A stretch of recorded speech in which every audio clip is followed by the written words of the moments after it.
एक बार पुनः बेटा आप सभी का हार्दिक स्वागत है। देखें बेटा 10th क्लास में सीधा ही अपन चलते हैं अपने टॉपिक की ओर, है ना बेटा। और ध्यान से सुनिएगा बेटा कि पिछले वीडियो में मैंने आपको प्रश्न समझाए थे उनको मैं आपको फेयर के अंदर लिखाना जो है मैंने आपको स्टार्ट कर दिया था, है ना बेटा। जैसे मैंने आपको योजना आयोग की स्थापना कब हुई, योजना आयोग का अध्यक्ष कब कौन होता है, इसके अलावा योजना आयोग का नाम बदलकर जो है नीति आयोग कब किया गया ये भी करा दिया। योजना आयोग या नीति आयोग की 3 कार्य बतलाई ये भी मैंने आपको करा दिया है। उसके बाद में आया था बेटा राष्ट्रीय विकास परिषद एनडीसी, ठीक है ना। और एनडीसी की स्थापना बराबर कब की गई, 6 अगस्त 1952 को। और राष्ट्रीय विकास परिषद का अध्यक्ष भी कौन होता है, प्रधानमंत्री होता है, ये भी मैंने आपको करा दिया है, ठीक है। इसके अलावा मैंने आपको कराया कि राष्ट्रीय विकास परिषद की भी 3 बराबर क्या बतलाइए, कार्य बतलाइए, ये भी मैंने आपको करा दिया है, ठीक है ना बेटा। तो जो पिछली वीडियो में हमने प्रश्न कर लिए हैं उनसे आगे बढ़ते हैं, ठीक है ना। देखना बेटा अगला क्वेश्चन बहुत इजी है। और इजी कैसे है देखना बेटा कि प्रश्न क्या है, मानव विकास की अवधारणा के जनक कौन हैं। मानव विकास की, है ना बेटा, मानव विकास की अवधारणा के जनक कौन हैं। और मैंने आपको शायद ये बता दिया बेटा, इस प्रश्न का आंसर भी मैंने आपको बता दिया है कि मानव विकास की अवधारणा के जनक बराबर याद रखना बेटा डॉक्टर महबूब उल हक, है ना, जो कि कहाँ से बिलोंग करते हैं, है ना, कहाँ से हैं, कौन है ये, पाक अर्थशास्त्री। क्लियर बेटा, चलते हैं आगे, है ना। तो मानव विकास की अवधारणा के जनक कौन है, इसका आंसर भले ही आप लिख देना बेटा कि मानव विकास की अवधारणा के जनक डॉक्टर महबूब उल हक। कौन है बेटा, डॉक्टर महबूब उल हक। और कौन है बेटा ये, पाक अर्थशास्त्री। कौन है बेटा, पाक अर्थशास्त्री। ये प्रश्न मैंने आपको करा दिया है बेटा ना, फिर भी एक बार और देख लेना। क्या प्रश्न है कि मानव विकास की अवधारणा के जनक कौन है बराबर कौन है, डॉक्टर महबूब उल हक। और कौन है बेटा ये, पाक अर्थशास्त्री। क्लियर। अच्छा सुनना बेटा, मैंने आपको ये भी बता दिया है, सुनना बेटा, चाहे मैंने आपको ये प्रश्न देखना बेटा लिखा दिया हो, लेकिन इस प्रश्न का आंसर मैं दोबारा आपके बीच में प्रस्तुत करने जा रहा हूं कि विकास या कहूँ तो बेटा मानव विकास किसे कहते हैं, है ना। तो मैंने आपको बताया था बेटा, है ना, कि विकास, सबसे पहले विकास के बारे में बता देता हूँ ना। और विकास और मानव विकास की परिभाषाएं दोनों की मिलती जुलती हैं, है ना। केवल विकास के आगे मानव लगा दिया है, तो मानव के हित को हमें ध्यान में रखना है, बस समझ में आ गया। मानव के कल्याण की हमें बात करनी है, मानव की जीवन स्तर को हमें निम्नतर से कहाँ की ओर ले जाना है, उच्चतर की ओर ले जाना है, तो कहलाएगा मानव विकास। क्या कहलाएगा, मानव विकास। क्लियर बेटा। तो सुनिए बेटा, विकास का मतलब मैंने आपको क्या बताया था कि विकास का मतलब, विकास अपने आप में एक ऐसी क्या होती है बेटा, प्रक्रिया होती है जिसमें याद रखना बेटा, जिसमें मानव की प्रति व्यक्ति आय के साथ साथ, समझ में आ गया, मानव की प्रति व्यक्ति आय के साथ साथ, यानी कि मानव की प्रति व्यक्ति आय ये तो बढ़ती है, साथ साथ याद रखना बेटा मैंने आपको बताया था अशिक्षा, असमानता, समझ में आ गया, या कहूँ तो बेटा बीमारी, समझ में आ गया, बीमारी आदि जैसी जो समस्याएं हैं इनमें क्या आनी चाहिए, कमी आनी चाहिए। प्रति व्यक्ति आय तो बढ़नी चाहिए, लेकिन अशिक्षा, असमानता, अज्ञानता, समझ में आ गया, और बीमारी जैसी याद रखना बेटा जो समस्याएं हैं इनमें क्या आनी चाहिए, कमी आनी चाहिए। अर्थात मानव का आर्थिक जीवन स्तर उच्च होना चाहिए, है ना, आर्थिक जीवन स्तर में परिवर्तन आना चाहिए। इसके अलावा याद रखना बेटा मानव के जीवन स्तर में भी क्या आना चाहिए, सुधार आना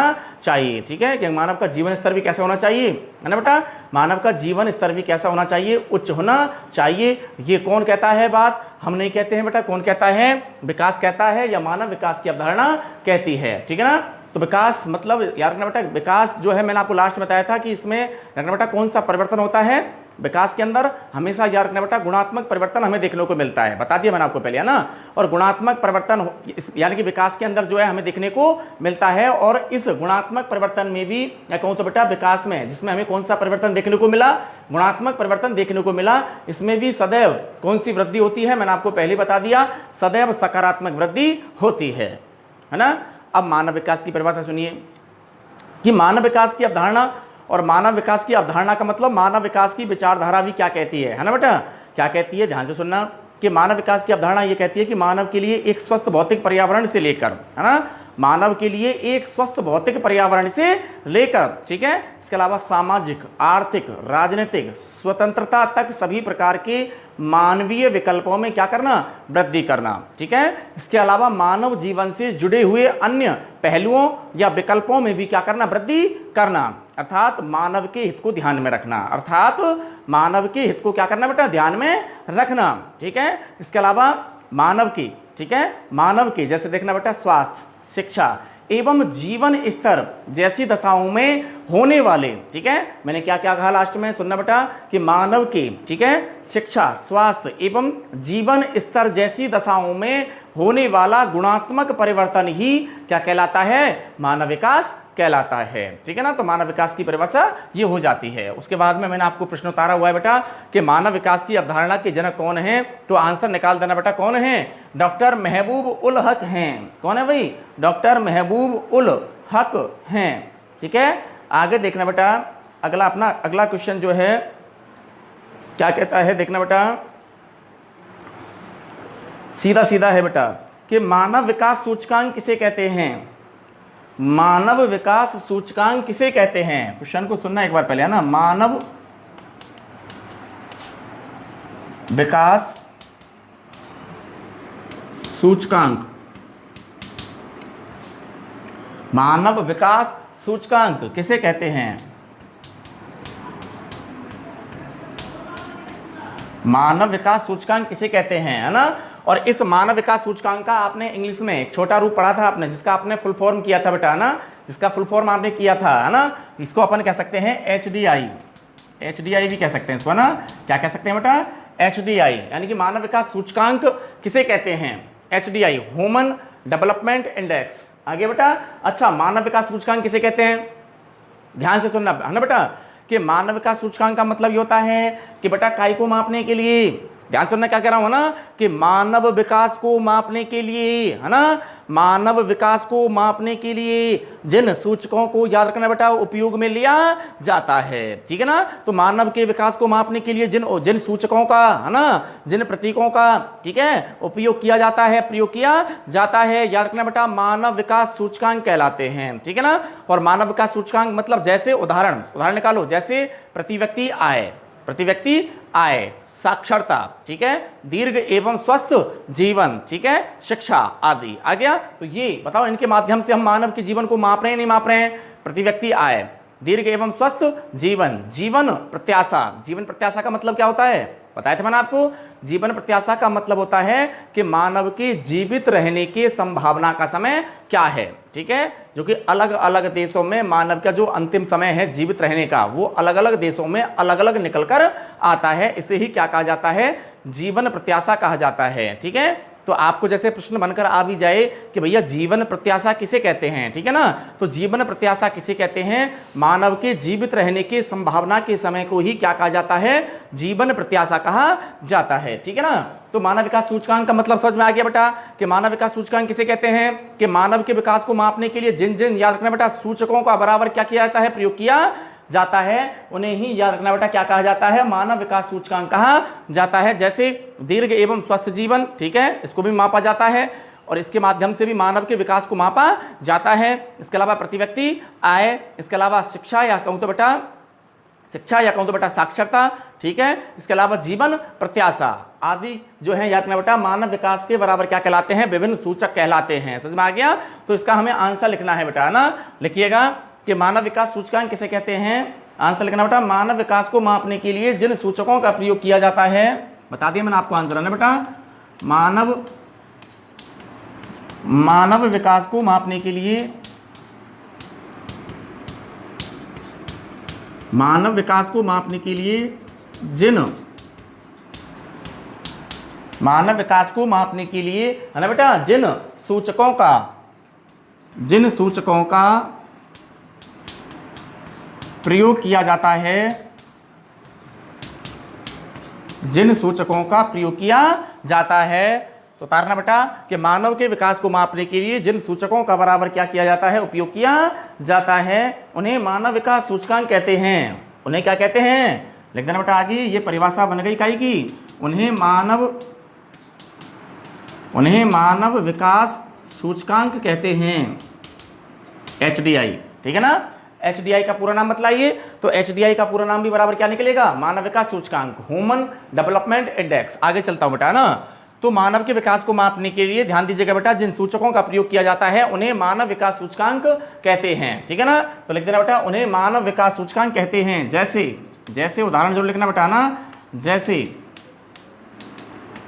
जैसे लिखना बेटा दीर्घ, जैसे लिखना बेटा दीर्घ जीवन, दीर्घ एवं स्वस्थ जीवन, ऐसे लिख दो बेटा ना, दीर्घ एवं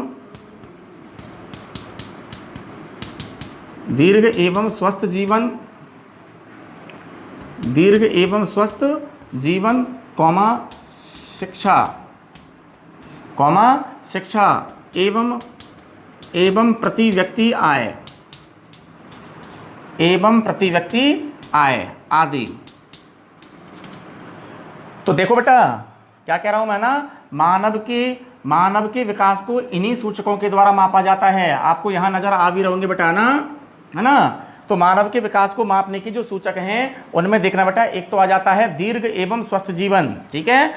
अगर मैं कहूं दो राज्य हैं और एक राज्य में तो यार बेटा वहां निवास करने वाले लोग कैसा जीवन जी रहे हैं, दीर्घ जीवन है उनका और स्वस्थ जीवन है, शिक्षा के साधन भी वहां उपलब्ध हैं और प्रति व्यक्ति आय भी कैसी बेटा, अधिक है। समझ में आ गया। तो ये राज्य यार बेटा कहूं तो बेटा मानव विकास की दृष्टि से कैसा निकल के आएगा, अव्वल निकल कर आएगा, ठीक है ना। अगर मैं ये कहूं कि दूसरा राज्य जिसकी मैं बात कर रहा था अभी, है ना, उस राज्य में अगर मैं कहूं बेटा स्वास्थ्य की सुविधाओं का अभाव है, शिक्षा के साधनों का अभाव है और प्रति व्यक्ति आय भी कैसी पाई जाती है, निम्न पाई जाती है, तो याद रखिएगा बेटा उस राज्य में मानव विकास सूचकांक मूल्य जो है कैसा पाया जाएगा, कम पाया जाएगा या निम्न पाया जाएगा, या कहूं तो बेटा वह राज्य मानव विकास सूचकांक की दृष्टि से कैसा हो जाएगा, नीचे की ओर चला जाएगा, ठीक है, बिल्कुल पिछड़ा हुआ पाया जाएगा, कैसे भी समझ लो, आ जाएगा। तो याद रखना बेटा कि मानव के विकास को मापने के लिए जिन सूचकों का प्रयोग किया जाता है उन्हें ही बराबर क्या कहा जाता है, उन्हें ही बराबर लिख देना बेटा, उन्हें ही बराबर लिख देना मानव विकास सूचकांक कहा जाता है। जैसे जरूर उदाहरण जरूर निकाल देना बेटा, क्या आ जाएगा, जैसे निकाल देना बेटा दीर्घ एवं स्वस्थ जीवन, दीर्घ एवं स्वस्थ जीवन, शिक्षा और प्रति व्यक्ति आय आदि, ठीक है ना। अगला क्वेश्चन देखिए बेटा, अगला क्वेश्चन है भारत में मानव विकास रिपोर्ट कौन तैयार करता है। कल कमेंट के जरिए कोई बच्चा हमसे पूछ रहा था बेटा कि ये मानव विकास रिपोर्ट जो चलती है प्रतिवर्ष चलती है ना, इस मानव विकास रिपोर्ट का प्रकाशन कौन करता है ना। तो मैंने आपको बता दिया था बेटा कि इस मानव विकास रिपोर्ट का प्रकाशन दो टाइप से होता है, ठीक है ना। दो टाइप से कैसे होता है, एक तो बात करते हैं बेटा अपन संपूर्ण विश्व की, ठीक है ना, एक तो बात करते हैं अपन संपूर्ण विश्व की। तो याद रखना बेटा कौन से स्तर पर, विश्व स्तर पर, कौन से स्तर पर बेटा, विश्व स्तर पर विश्व के जितने भी देश मानव विकास सूचकांक मूल्य की, मानव विकास सूचकांक मूल्य के लिए, है ना, या मानव विकास रिपोर्ट के अंदर जिन जिन देशों को सम्मिलित किया जाता है, ठीक है, उन सभी देशों के लिए विश्व स्तर पर याद रखना बेटा मानव विकास सूचकांक मूल्य, या कहूं तो बेटा मानव विकास रिपोर्ट, ठीक है ना। कौन सी रिपोर्ट, मानव विकास रिपोर्ट जो है याद रखना बेटा कौन तैयार करता है, मैंने आपको पहले भी बता दिया बेटा UNDP, ठीक है ना, UNDP संयुक्त राष्ट्र विकास कार्यक्रम, ठीक है। तो विश्व स्तर पर मानव विकास रिपोर्ट कौन तैयार करता है, कौन इसको प्रकाशित करता है, तो बराबर आपको हर हाल में आंसर क्या लिखना है, UNDP। क्लियर, चले आगे सुनना बेटा। अब अगर मैं यूं कहूं कि मैं अब सीधी सीधी बात कर रहा हूं अपने ही देश का की बेटा, भारत देश की, ठीक है ना, और हमारे भारत देश में यार रखना बेटा किन के लिए, है ना, भारत देश के अंदर यार रखना बेटा केंद्र शासित प्रदेशों के लिए, और भारत के अंदर, है ना, भारत के अंदर जितने भी बराबर क्या पाए जाते हैं, राज्य पाए जाते हैं, इन राज्यों के लिए याद रखना बेटा मानव विकास रिपोर्ट तैयार की जाती है कि कौन सा राज्य मानव विकास सूचकांक मूल्य की दृष्टि से अव्वल है और कौन सा राज्य मानव विकास सूचकांक मूल्य की दृष्टि से कैसा है, पिछड़ा हुआ है। बात समझ में आ गई। तो ये याद रखना बेटा भारत में, है ना, भारत के अंदर, केवल भारत की बात कर रहा हूं ना, विश्व स्तर की बात नहीं कर रहा हूं, और विश्व स्तर का तो आंसर आ गया, है ना। तो विश्व स्तर पर कौन, UNDP, कौन बेटा, UNDP मानव विकास रिपोर्ट का क्या करता है, प्रकाशन करता है। जबकि देखना बेटा भारत देश में, है ना, पिछली वीडियो में आपने प्रश्न पढ़ा था योजना आयोग, कौन सा पढ़ा था बेटा, योजना आयोग, ठीक है ना। तो याद रखना बेटा भारत के अंदर, किसके अंदर, भारत के अंदर मानव विकास रिपोर्ट का प्रकाशन कौन से आयोग के द्वारा किया जाता है, योजना आयोग के द्वारा किया जाता है ना। योजना आयोग पढ़ लिया आपने। गैर संवैधानिक संस्था है, सलाहकारी संस्था है। इसकी स्थापना 15 मार्च 1950 को हुई, है ना। और इस आयोग का अध्यक्ष कौन होता है? प्रधानमंत्री होता है। योजना आयोग क्लियर बेटा। अब सुनो, ये योजना आयोग जो है बेटा मानव विकास रिपोर्ट का प्रकाशन करता है, लेकिन किसको आधार मानकर? आधार जरूर याद रखना है ना। तो किसको आधार मानकर? मैं आपको बता देता हूं बेटा, भारत देश में या हमारे देश के अंदर याद रखना बेटा, मानव विकास रिपोर्ट का प्रकाशन, मानव विकास रिपोर्ट का प्रकाशन या मानव विकास रिपोर्ट को कौन जारी करता है? योजना आयोग। और ध्यान दीजिएगा बेटा, इकाई को इकाई मानकर केंद्रों व या कहूँ तो बेटा राज्यों को, ठीक है, केंद्रों या कहूँ तो बेटा केंद्र शासित प्रदेशों और किनको? राज्यों को, है ना, इकाई की इकाई मानकर। अरे बेटा विश्लेषण की इकाई की, वही विश्लेषण की बराबर क्या मान के? इकाई मानकर। क्या मानकर? इकाई मानकर। ये जरूर याद रखना है आपको, है ना। लास्ट में जो आपको मैंने बात बताई है ये आधार जरूर बना देना, है ना। तो योजना आयोग, है ना बेटा, देश के अंदर देश के केंद्र शासित प्रदेशों के लिए, देश के यार ना बेटा जितने भी अंदर राज्य हैं, समझ में आ गया, इन सभी राज्यों के लिए, समझ में आ गया, मानव विकास रिपोर्ट का क्या करता है? प्रकाशन करता है, लेकिन किनको इकाई मानकर? केंद्र शासित प्रदेशों व राज्यों को। आगे बेटा इकाई की विश्लेषण की बराबर क्या मानते हुए? इकाई मानते हुए योजना आयोग जो है याद रखना बेटा क्या जारी करता है? मानव विकास रिपोर्ट जारी करता है। तो इसका मतलब दोनों प्रश्न हो चुके हैं बेटा आपके, है ना। विश्व स्तर पर तो कौन? विश्व स्तर पर यूएनडीपी। और बात करें बेटा भारत के अंदर, केवल भारत देश की बात करें तो भारत देश के अंदर केवल याद रखिएगा बेटा कौन?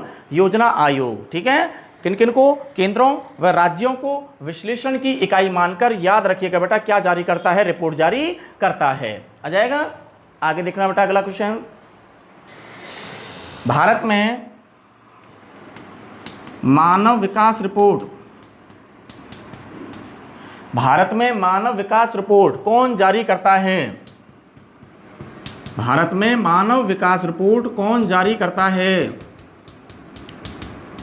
भारत में मानव विकास रिपोर्ट कौन जारी करता है? एक तो प्रश्न ये बनेगा और एक प्रश्न और बनेगा जो आपने कमेंट के जरिए पूछा था बेटा, ना, और मैंने आपको आंसर दे भी दिया था, लेकिन मैंने आपको बता भी दिया था एक वीडियो के अंदर कि इन दोनों प्रश्नों के आंसर ये हैं, है ना। थोड़ा ध्यान से पढ़ा करो, आपको आंसर मैंने पहले बता रखा था उनका, ना। तो विश्व स्तर पर अगला प्रश्न निकालना है बेटा हमें कि विश्व स्तर पर मानव विकास रिपोर्ट, विश्व स्तर पर मानव विकास रिपोर्ट, मानव विकास रिपोर्ट का प्रकाशन, मानव विकास रिपोर्ट का प्रकाशन कौन करता है?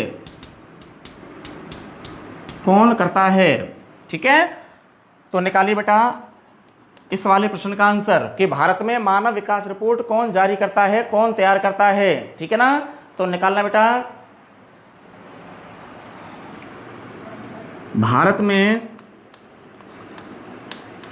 योजना आयोग, और योजना आयोग को मैंने आपको पहले बता दिया बेटा, है ना, कि योजना आयोग का नाम बदलकर, है ना, योजना आयोग का नाम बदलकर 1 जनवरी 2015 से, समझ में आ गया, डेट भी याद रखना, कब से? 1 जनवरी 2015 से योजना आयोग का नाम बदलकर याद रखना बेटा क्या कर दिया गया है? नीति आयोग कर दिया गया है, ठीक है ना। और नीति आयोग के बारे में मैंने आपको ये भी बता दिया कि सेम जैसे योजना आयोग का अध्यक्ष कौन होता है? प्रधानमंत्री होता है, केवल नाम बदला है। मैंने आपको पहले बता दिया बेटा ना, केवल नाम बदला है। मेरा कहने का मतलब यह है कि उधर जब अध्यक्ष कौन होता था योजना आयोग का? प्रधानमंत्री, तो नीति आयोग का अध्यक्ष भी कौन होगा? प्रधानमंत्री ही होगा, समझ में आ गया। और प्रधानमंत्री भी कौन सा होगा? जो वर्तमान दृष्टि से कार्यकाल में है, समझ में आ गया, जो वर्तमान में कार्यकाल में है, ठीक है। तो जैसे मैं कहूँ बेटा प्रश्न सीधा सीधा बन जाए कि वर्तमान में योजना आयोग या कहूं तो बेटा नीति आयोग के अध्यक्ष कौन है? वर्तमान शब्द लगा दिया है, प्रश्न में लगा दिया है, तो वर्तमान का मतलब अपडेट के साथ लिखना है, समझ में आ गया, श्रीमान नरेंद्र मोदी आ जाएगा आंसर। तो वर्तमान में नीति आयोग के अध्यक्ष कौन है? कौन है बेटा? श्रीमान, माननीय, जो भी लिखना चाहें आप, समझ में आ गया, नरेंद्र मोदी। क्लियर। तो इसके अलावा मैंने आपको एक प्रश्न और बताया था, है ना, कि इसी नीति आयोग के उपाध्यक्ष की भी बात की जाती है, बता दिया मैंने आपको पहले, है ना। और नीति आयोग के या योजना आयोग के पूर्व उपाध्यक्ष, पूर्व उपाध्यक्ष की बात कर रहा हूं मैं अभी पहले, है ना। तो पूर्व उपाध्यक्ष बराबर कौन थे? अरविंद पनगड़िया। कौन थे बेटा? अरविंद पनगड़िया। लेकिन नीति आयोग या कहूं तो बेटा योजना आयोग कि वर्तमान उपाध्यक्ष की बात करूं तो वर्तमान उपाध्यक्ष बराबर कौन है? राजीव कुमार। कौन है बेटा? राजीव कुमार। ठीक है ना। तो चलिए आंसर की तरफ। भारत में योजना आयोग, और कोष्टक में लिख देना बेटा, क्योंकि इसका नाम मैंने आपको पहले ही बता दिया कि योजना आयोग का नाम बदलकर 1 जनवरी 2015 को क्या कर दिया गया है? नीति आयोग कर दिया गया है। ठीक है ना। तो यो भारत में योजना आयोग, या कहूं तो बेटा किसके द्वारा? नीति आयोग। ठीक है ना। नीति आयोग केंद्रों एवं राज्यों को विश्लेषण की इकाई मानकर, केंद्र व राज्यों को विश्लेषण की इकाई मानकर, विश्लेषण की इकाई मानकर,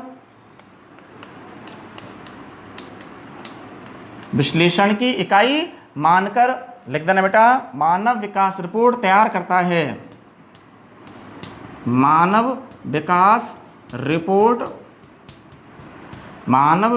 रिपोर्ट तैयार करता है। मानव विकास रिपोर्ट तैयार करता है। अगला जाइए बेटा, कि विश्व स्तर पर मानव विकास रिपोर्ट का प्रकाशन कौन करता है? यूएनडीपी करता है। कौन करता है बेटा? यूएनडीपी, संयुक्त राष्ट्र विकास कार्यक्रम। और संयुक्त राष्ट्र विकास कार्यक्रम कब से? बोलो, संयुक्त राष्ट्र विकास कार्यक्रम कब से? 1990 से। समय काल जरूर याद रखना बेटा ना। तो संयुक्त राष्ट्र विकास कार्यक्रम जो है याद रखिएगा बेटा, कब से? 1990 से। सन कब से बेटा? सन 1990 से। ठीक है, कंटिन्यू, लगातार। समझ में आ गया? अब तक भी ना वर्ल्ड के जितने भी अधिकांशतः देश हैं उन सभी के लिए मानव विकास रिपोर्ट का प्रकाशन, या उन सभी देशों के लिए मानव विकास सूचकांक मूल्य का निर्धारण बराबर कौन करता है? यूएनडीपी करता है। और कब से? 1990 से। याद रखना बेटा, यूएनडीपी कौन से स्तर पर? विश्व स्तर पर। कौन से स्तर पर बेटा? विश्व स्तर पर मानव विकास रिपोर्ट का क्या करते हुए चले आ रहा है? प्रकाशन करते हुए चले आ रहा है। ठीक है ना। तो आंसर लिखना बेटा, यूएनडीपी यानी कि संयुक्त राष्ट्र विकास कार्यक्रम। संयुक्त राष्ट्र विकास कार्यक्रम, संयुक्त राष्ट्र विकास कार्यक्रम लिख देना बेटा, कौन से स्तर पर? विश्व स्तर पर। विश्व स्तर पर मानव विकास रिपोर्ट, विश्व स्तर पर मानव विकास रिपोर्ट, विश्व स्तर पर मानव विकास रिपोर्ट तैयार करता है।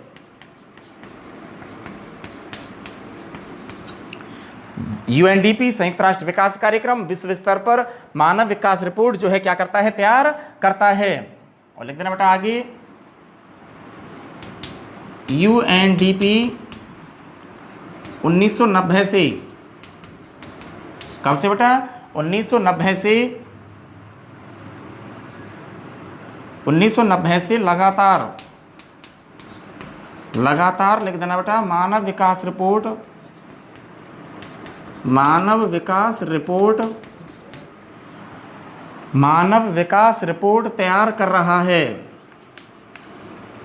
तैयार कर रहा है, या कहूँ तो बेटा जारी कर रहा है। ठीक है। तो यूएनडीपी संयुक्त राष्ट्र विकास कार्यक्रम कब से? 1990 से। बराबर क्या कर रहा है बेटा? मानव विकास रिपोर्ट का बराबर क्या कर रहा है? प्रकाशन कर रहा है ना बेटा। जैसे देखना बेटा, मैं आपको एक एग्जांपल बता रहा हूं कि 2005 में, ये दोनों एग्जांपल्स याद रखना, क्या कह रहा हूं मैं आपको, है ना, कि 2005 में, इधर देखना ऊपर, सभी का ध्यान, ये 2005 में जब मानव विकास रिपोर्ट का प्रकाशन हुआ, ठीक है ना, नहीं दिख रहा, ठीक है, मिटा लेता हूँ थोड़ा सा ना बेटा, यहाँ से इनको मिटा लेता हूँ। उतार लेना आप, तो जो आपके प्रश्न लिखे हुए मैंने इधर लिखे बेटा ना, थोड़ा सा आपको समझाने के लिए मैं आपको इधर कुछ समझा रहा हूँ, उनको ध्यान से देखना बेटा क्या कर रहा हूँ ना।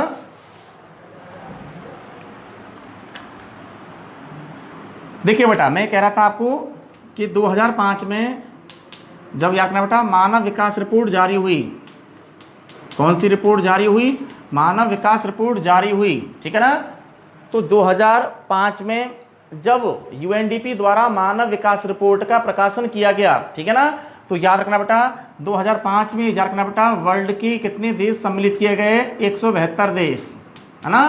तो 2005 में जब मानव विकास रिपोर्ट का प्रकाशन किया गया, मानव विकास का आकलन किया गया, मानव विकास को मापा गया, तो याद रखना बेटा 2005 में कितने देश, 172 देशों को सम्मिलित किया गया, ठीक है ना।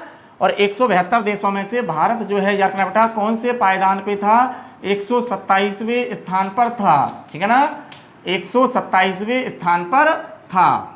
देखना बेटा तो 2005 की जो मानव विकास रिपोर्ट है उसमें है ना बेटा वर्ल्ड के कितने देश, 172 देशों की श्रेणी में से भारत कौन से स्थान पे था, भारत जो है 127वें स्थान पर था, ठीक है। और भारत का ये जरूर याद रखना बेटा उस समय मानव विकास सूचकांक मूल्य कितना था, है ना, उस समय भारत का मानव विकास सूचकांक मूल्य कितना था, तो मानव विकास सूचकांक मूल्य था 0.602, क्लियर, 0.602, है ना। और इस ध्यान देना क्या कह रहा हूं अब, है ना, इस 0.602 मानव विकास सूचकांक मूल्य के साथ भारत जो है याद रखना बेटा, भारत जो है मध्यम मानव विकास, मध्यम मानव विकास सूचकांक, मध्यम मानव विकास सूचकांक मूल्य वाले देशों की श्रेणी में सम्मिलित किया जाता है, ठीक है ना। तो भारत जो है याद रखना बेटा कि कौन से मूल्य के साथ, 0.602 मानव विकास सूचकांक मूल्य के साथ भारत जो है याद रखना बेटा मध्यम मानव विकास सूचकांक मूल्य वाले देशों की श्रेणी में सम्मिलित किया जाता है। और भारत का 2005 में जब मानव विकास रिपोर्ट का प्रकाशन हुआ तो भारत की लोकेशन, भारत की पोजीशन क्या थी, बोलो, कितने देश सम्मिलित किए गए, 172 देश, और 172 देशों में से भारत कौन से स्थान पे था, 127वें स्थान पर था, काई के मामले में, मानव विकास के मामले में, ठीक है ना। और भारत का उस समय मानव विकास सूचकांक मूल्य कितना था, 0.602, क्लियर। इसके अलावा इस कौन से मानव विकास सूचकांक मूल्य के साथ, 0.602 मानव विकास सूचकांक मूल्य के साथ भारत, ठीक है ना, मध्यम मानव विकास सूचकांक मूल्य वाले देशों की श्रेणी में आता था, है ना। अब आप कहोगे साहब कि सर ये मध्यम मानव विकास सूचकांक मूल्य वाले देश कौन से होते हैं, बन जाता है, प्रश्न बन जाता है। तो याद रखना बेटा वर्ल्ड के देशों को भी मानव विकास सूचकांक मूल्य की दृष्टि से 4 भागों में बांटा गया है। कितने भागों में बांटा गया बेटा, 4 भागों में बांटा गया है ना। एक तो होते हैं बेटा वर्ल्ड के अंदर ऐसे देश जहां अति उच्च, ठीक है ना, अति उच्च मानव विकास सूचकांक मूल्य पाया जाता है, ठीक है ना, अति उच्च मानव विकास सूचकांक मूल्य वाले देश सबसे टॉप पे होते हैं ना। अति उच्च के बाद में रह जाता है केवल उच्च मानव विकास सूचकांक मूल्य वाले देश, ठीक है ना। अति उच्च के बाद में कौन सा आ गया, केवल उच्च, ठीक है ना, ध्यान से सुनना क्या कह रहा हूं मैं ना। अति उच्च के बाद में दूसरा बन गया बेटा, है ना, उच्च मानव विकास सूचकांक मूल्य वाले देश। बोलो बात समझ में आई कि नहीं आई, ठीक है। इसके बाद में तीसरा बनता है मध्यम, कौन सा बनता है बेटा, मध्यम मानव विकास सूचकांक मूल्य वाले देश बन गया। और चौथा बनता है जिसको कर देना बेटा अति निम्न या निम्न, एक ही बात है ना, तो अति कर दो या अति निम्न मानव विकास सूचकांक मूल्य वाले देश, ठीक है ना। ये 4 लोकेशंस होती हैं। मानव विकास सूचकांक मूल्य की दृष्टि से वर्ल्ड के सभी देशों को इन 4 कैटेगरियों में रखा जाता है, ठीक है ना। तो भारत जो है याद रखना बेटा कौन से मूल्य के साथ, अरे 0.602 मानव विकास सूचकांक मूल्य के साथ भारत जो है याद रखना बेटा वर्ल्ड के कौन से देशों में सम्मिलित किया जाता है, मध्यम मानव विकास सूचकांक मूल्य वाले देशों की कैटेगरी में या श्रेणी में सम्मिलित किया जाता है। बोलो बात समझ में आई कि नहीं आई, है ना। तो आगे देखना बेटा यूएनडीपी संयुक्त राष्ट्र विकास कार्यक्रम विश्व स्तर पर मानव विकास रिपोर्ट तैयार करता है। और यूएनडीपी कब से बेटा, 1990 से, है ना, समय जरूर याद रखना बेटा, है ना। यूएनडीपी 1990 से लगातार मानव विकास रिपोर्ट का क्या करता चला जा रहा है बेटा, प्रकाशन करते हुए चले जा रहा है, ठीक है। आगे देखते हैं बेटा अगला क्वेश्चन कि मानव के विकास को मापने के लिए कौन कौन से सूचकांक प्रयोग में लिए जाते हैं। बना दीजिए प्रश्न आप भी बेटा, है ना, कि मानव के विकास को मापने के लिए लिखो, प्रश्न लिखो, तब तक मैं आपको बोल रहा हूं कि मानव के विकास को मापने के लिए कौन कौन से मानव के विकास को मापने के लिए कौन कौन से कौन कौन से सूचकांक उपयोग में लिए जाते हैं, ठीक है ना। देखिए बेटा, मानव के विकास को मापने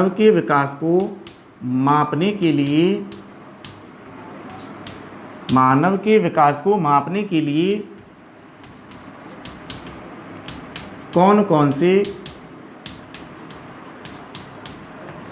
कौन कौन से सूचकांक प्रयोग में लिए जाते हैं, कौन कौन से सूचकांक प्रयोग में लिए जाते हैं।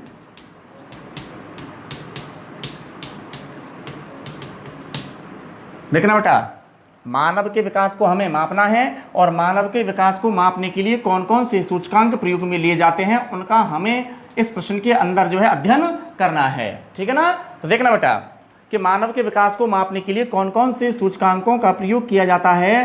तो पॉइंट नंबर 1 आंसर में मैंने आपको पहला लिख दिया बेटा, जीवन प्रत्याशा। पहले एक बार समझना, उतारना बाद में कि जीवन प्रत्याशा क्या है, ठीक है। उसके बाद में आता है बेटा सामाजिक सूचक, दूसरा भी आएगा पॉइंट, है ना, सामाजिक सूचक।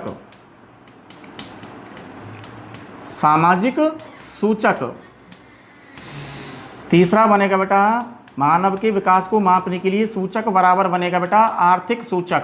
कौन सा बनेगा? आर्थिक सूचक, ठीक है। और एक चौथा सूचक और निकालेंगे जिसके माध्यम से भी मानव के विकास को मापा जाता है, ठीक है ना। तो चौथा कौन सा है बेटा, लिख देना, स्वास्थ्य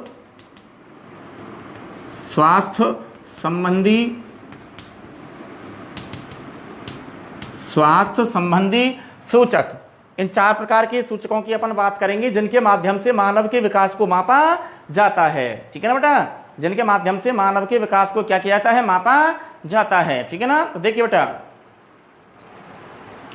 देखें तो इसके अंदर हमें क्या निकालना है।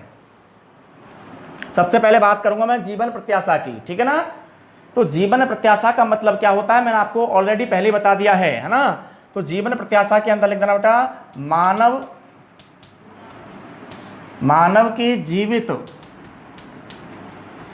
मानव के जीवित रहने की संभावना के समय को, मानव के जीवित रहने के काय के समय को बेटा, संभावना के समय को लिख देना बेटा जीवन प्रत्याशा कहा जाता है। जीवन प्रत्याशा कहा जाता है, ध्यान देना। जीवन प्रत्याशा से भी मानव के विकास को मापा जाता है। जैसे मैं कहूँ ये वर्ल्ड के विभिन्न देश हैं, ठीक है ना। वर्ल्ड के ये मैंने कहा दिया बेटा बहुत सारे देश हैं या अलग अलग देश हैं, ठीक है ना। और इन सभी अलग अलग देशों में मानव के रखना बेटा जीवित रहने का जो अंतिम समय होता है ना, कि मानव जो है अंत में, है ना, किसी देश में 65 वर्ष की आयु तक जीवित रहता है, किसी देश में 66 वर्ष की आयु तक जीवित रहता है, किसी देश में यह मानव की अंतिम, है ना, जीवित रहने की जो संभावना का समय है, किसी देश में 67 वर्ष है। कितना है बेटा? 67 वर्ष है। किसी देश में 70 वर्ष है, ठीक है, और किसी देश में 74 वर्ष है, ठीक है, आदि। अब मुझे आप ये बताओ विभिन्न देशों में, याद रखो बेटा, मानव के जीवित रहने का जो संभावना का समय है वो अलग अलग आ रहा है कि नहीं आ रहा है? आ रहा है, ठीक है ना। तो जहां मैं यूँ कहूँ कि किसी देश में जहां बराबर कितना उम्र आ रहा है, मानव के जीवित रहने के समय का जो अंतिम संभावना का समय है, जो एक देश में तो कितना आ रहा है? 74 वर्ष। कितना आ रहा है बेटा? 74 वर्ष। और एक देश में केवल कितना आ रहा है? इधर देखो कितना आ रहा है? केवल 65 वर्ष। कितना आ रहा है? केवल 65 वर्ष। तो इसका मतलब आप मुझे ये बताओ, इन दोनों उदाहरणों के माध्यम से आप मुझे ये बताओ कि 74 वाला जो है रखना बेटा, है ना, कि जिस देश में मानव के जीवित रहने की संभावना का समय कितना है? 74 वर्ष है। और एक देश वो है जहां, ठीक है, जहां अंत में, है ना, मानव जो है अंत में कितनी आयु तक? केवल 65 वर्ष की आयु तक ही क्या रहता है? जीवित रहता है। या कहूँ तो बेटा वह देश जिसमें या बेटा जीवन प्रत्याशा की आयु कितनी मानी गई है? 65 वर्ष मानी गई है। इन दोनों देशों में से, समझ में आ गया, इन दोनों देशों में से कौन जो है मानव विकास की दृष्टि से अधिक विकसित माना जाएगा? बोलिए, है ना। उस देश को अधिक विकसित माना जाएगा जहां जीवन प्रत्याशा की आयु अधिक निकल कर आ रही है। समझ में आ गया? कौन सा? जहां कितनी निकली थी 74 वर्ष, ठीक है ना। तो 74 वर्ष वाला जो देश है ये मानव विकास की दृष्टि से अव्वल बनेगा, ना कि कौन सा बनेगा, जहां की जीवन प्रत्याशा की औसत आयु कितनी है 65 वर्ष, ये अव्वल नहीं है। समझ में आ गया। तो कौन से याद रखना बेटा 74 वर्ष, जहां मानव के जीवित रहने की संभावना की औसत क्या निकल के आई है, आयु निकल कर आई है, ये याद रखना बेटा 65 वर्ष वाले। समझ में आ गया। 65 वर्ष वाले देश जहां मानव के जीवित रहने की संभावना की औसत आयु कितनी निकल के आई है 65 वर्ष। इस 65 वर्ष वाले देश की तुलना में, ठीक है बेटा, 74 वर्ष जहां औसत आयु निकल कर आई है ना, और औसत आयु भी काई की मानव के जीवित रहने की संभावना के समय की, तो ये बराबर मानव विकास की दृष्टि से अधिक क्या माना जाएगा, विकसित माना जाएगा। बोलो बात समझ में आई कि नहीं आई, ठीक है ना। तो जीवन प्रत्याशा के माध्यम से भी याद रखना बेटा मानव के विकास को बराबर क्या किया जाता है, मापा जाता है, या कहूं तो बेटा मानव के विकास को मापने के लिए ये सूचकांक या कहूं तो बेटा सूचक जो है प्रयोग में लिया जाता है, ठीक है ना। तो जीवन प्रत्याशा क्लियर। और जीवन प्रत्याशा का मतलब क्या है कि मानव के जीवित रहने की संभावना के समय को ही बस इतना ही लिखना है आपको। क्या कहा जाता है, अरे बेटा जीवन प्रत्याशा कहा जाता है, ठीक है ना। आगे देखना बेटा सामाजिक सूचक, कौन सा आ रहा है बेटा, सामाजिक सूचक। और सामाजिक सूचक में देखना बेटा कौन कौन से सूचक प्रयोग में लिए जाते हैं।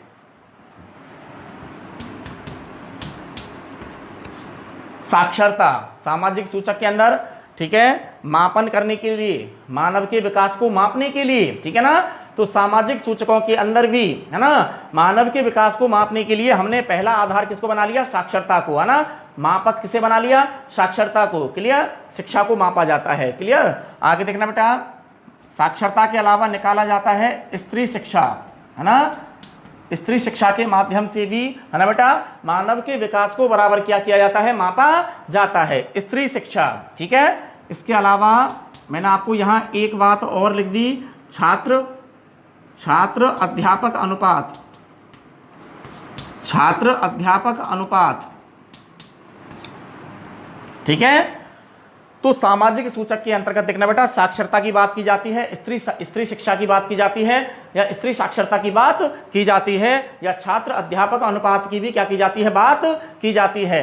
अरे बेटा साक्षरता का मापन किया जाता है कि साक्षरता की दृष्टि से कोई राज्य या कोई देश यानी कि या तो अधिक उन्नत है या अधिक पिछड़ा हुआ है, ठीक है ना।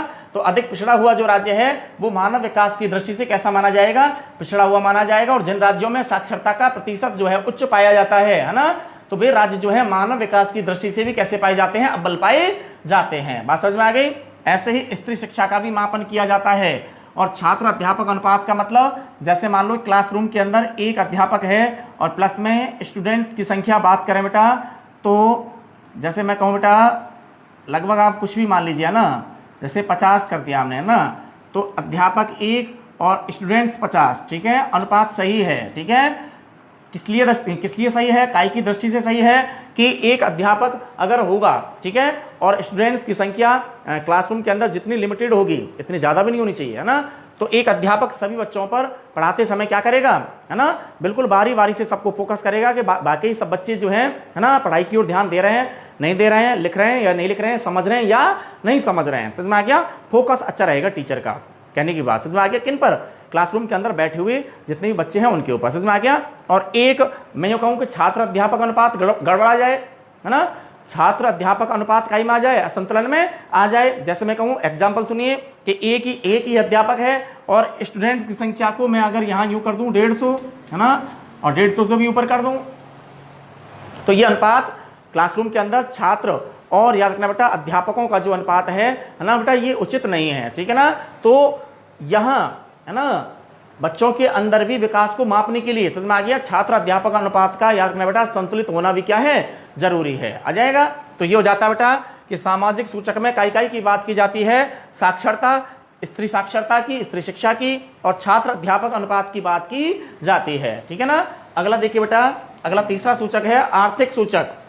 और आर्थिक सूचक में देखना बेटा काई की बात की जाती है ना। तो आर्थिक सूचकों में किन किन सूचकों की, या देखना बेटा किन किन सूचकों की या सूचकांकों की बात की जाती है। लिखना बेटा उत्पादकता,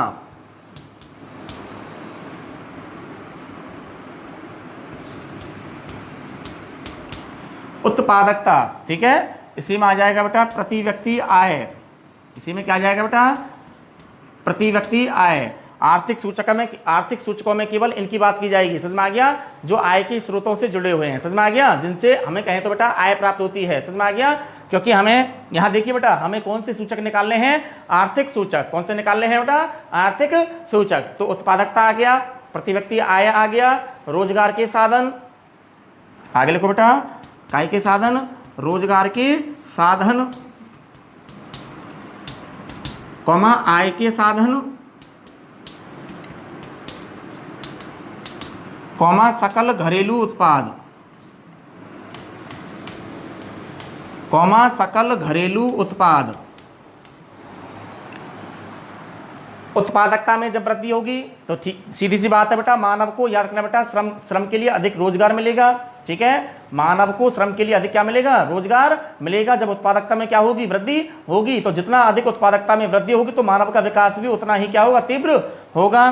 प्रति व्यक्ति आय भी अधिक होनी चाहिए तो मानव का विकास निकल कर आएगा, और प्रति व्यक्ति आय अगर निम्न है तो मानव का जीवन स्तर भी कैसा पाया जाता है, निम्न पाया जाता है। रोजगार के साधन होने चाहिए, इनका भी मापन किया जाना चाहिए, आय के साधनों का भी मापन किया जाना, आय के साधनों का भी मापन किया जाना चाहिए। और लास्ट में है सकल घरेलू उत्पाद, है ना।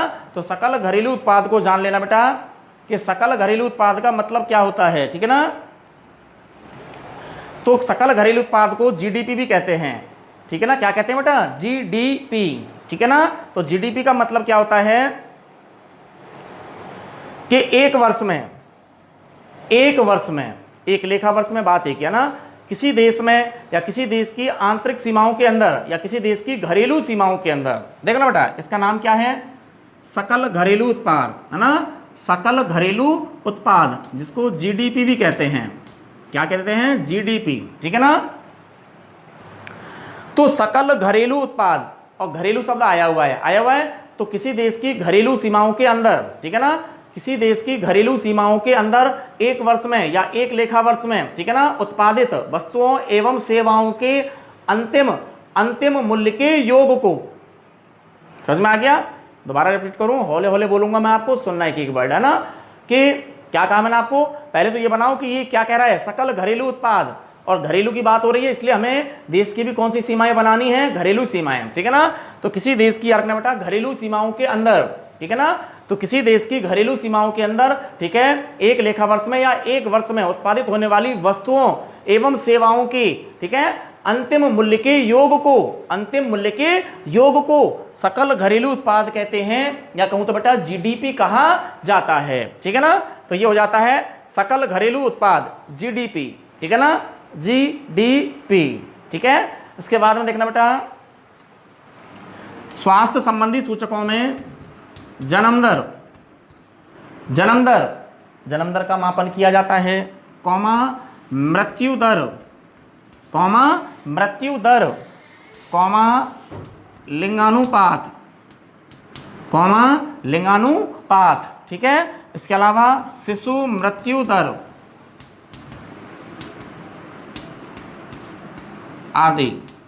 तो मेरा कहने का मतलब स्वास्थ्य संबंधी सूचकों में कौन कौन सी बातें सम्मिलित की जाती हैं, जन्म दर, ठीक है। जन्म दर अगर ज्यादा माइनस में चली जाती है ना, माइनस का मतलब जन्म दर घट जाती है, तो इसका मतलब स्वास्थ्य और चिकित्सा की सुविधाओं का अभाव पाया जाता है, तो मानव का विकास संभव नहीं है। मृत्यु दर, और मृत्यु दर भी अगर मैं कहूं कि अधिक उच्च पाई जाती है तो मानव का विकास संभव नहीं है। क्या बात निकल के आएगी कि स्वास्थ्य एवं चिकित्सा की सुविधाओं में भी क्या पाई जाती है, कमी पाई जाती है। लिंगानुपात, अगर पुरुषों पर महिलाओं की संख्या भी क्या होने लग जाए, घटने लग जाए, तो ये भी याद रखना बेटा मानव विकास का क्या नहीं है, यानी कि मानव विकास को प्रदर्शित करने के लिए उचित तरीका नहीं है, ठीक है ना। तो लिंगानुपात में भी क्या होनी चाहिए, पुरुषों की संख्या की तुलना में महिलाओं की संख्या अधिक होनी चाहिए, ताकि हम ये समझ सकें कि समाज में महिलाओं को यर्कना कहें बेटा कि हीन भावना से नहीं देखा जाता है। तब जाकर ये बात सिद्ध होगी, कब, जब महिलाओं की संख्या पुरुषों की संख्या की तुलना में कैसी होगी, अधिक होगी, ठीक है। यानी कि महिलाओं की स्थिति तब जाकर के समाज में कैसे निकल के आएगी, सशक्त निकल कर आएगी, ठीक है ना। तो महिलाओं की स्थिति को हम तब कह सकते हैं कि महिलाओं की स्थिति या स्त्रियों की स्थिति समाज में सुदृढ़ पाई जाती है, कब, जब लिंगानुपात में भारत में क्या पाई जाएगी, वृद्धि पाई जाएगी, ठीक है। लिंगानुपात में कमी नहीं, समझ में आ गया। तो लिंगानुपात में कमी भी नहीं होनी चाहिए, ठीक है ना। अगर कमी है तो इसे बराबर याद रखना बेटा, उस क्षेत्र का बराबर क्या नहीं माना जाएगा, मानव विकास, या कहूं तो बेटा विकास नहीं माना जाएगा। समझ में आ गया। आगे शिशु मृत्यु दर बता दिया मैंने आपको पहले, है ना, शिशु मृत्यु दर, है ना, मैंने बताया था ना कि 1 वर्ष की आयु से पहले, है ना, जैसे जन्म ले लिया बच्चों ने, ले लिया, और जन्म लेने वाले जीवित बच्चे जो 1 वर्ष की आयु से पहले ही, याद रखना बेटा, जो मरने वाले बच्चों का क्या था, अनुपात था, ठीक है ना, 1 वर्ष की आयु से पहले ही, ठीक है ना, जो मरने वाले बच्चों का जो अनुपात है उसे ही क्या कहा जाता है, उसे ही शिशु मृत्यु दर कहा जाता है। अगर ऐसे छोटे छोटे बालक जिनकी आयु 1 वर्ष से कम है, ठीक है ना, और 1 वर्ष से पहले ही वो क्या हो जाते हैं, मृत्यु का शिकार हो जाते हैं, है ना, मृत्यु को प्राप्त हो जाते हैं, तो बताओ बेटा ऐसा अगर किसी भी राज्य में, क्षेत्र में या देश में हो रहा है ना, और इसका अनुपात अगर अधिक है, समझ में आ गया, किसका अनुपात अगर अधिक है, कि शिशु मृत्यु दर का अनुपात यदि अगर कैसा है, अधिक है, तो इसे भी मानव विकास की दृष्टि से रखना बेटा उचित नहीं माना जाएगा। तो इसका मतलब शिशु मृत्यु दर अगर कहीं उच्च है तो ये क्या कहना चाह रहा है, हमें बात समझ में आनी चाहिए आपको, है ना। तो शिशु मृत्यु दर अगर अधिक उच्च है तो ये यूं कहना चाह रहा है बेटा हमसे क्या, कि याद रखना बेटा इस क्षेत्र में स्वास्थ्य एवं चिकित्सा की सुविधाओं का भी बराबर क्या पाया जाता है, अभाव पाया जाता है, ठीक है ना। तो इन सभी बातों को आप लिख लेना बेटा फेयर कॉपी के अंदर, है ना, कि मानव के विकास को मापने के लिए कौन कौन से सूचकांक प्रयोग में लिए जाते हैं, जीवन प्रत्याशा, सामाजिक सूचक, आर्थिक सूचक और स्वास्थ्य संबंधी सूचक, ठीक है बेटा, यहां तक फेयर कर लें। उसके बाद में नेक्स्ट अगला वीडियो फिर लेकर आते हैं आपके बीच में, है ना बेटा। ओके बेटा, टेक केयर।